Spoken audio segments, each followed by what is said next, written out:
it's fantastic. Where's your car? And I'd say, oh, I had the wrong address. It's down the street there.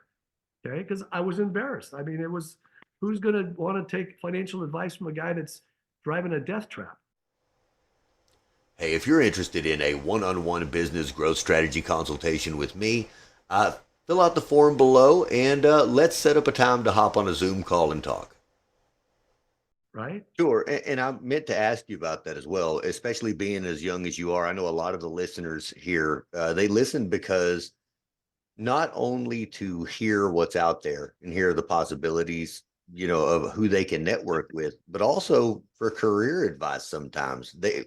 You don't know what's available until you know what's available. And Right. sometimes when you would think of yourself, you were out there in a totally different world. You were selling tools on the phone, being a salesperson, right?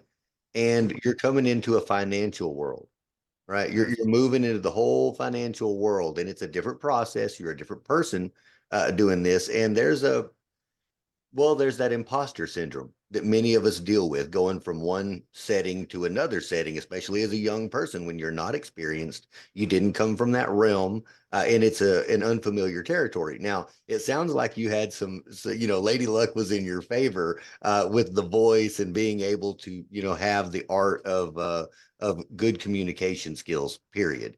Right. I mean, Exactly. and really that's what it comes down to is communication skills. We're not going to talk about sales, persuasion, or anything else, but it's effective communication. And you Right. had those skills. So moving into that, how was that for you? That transition from one to the other, from one field to the next?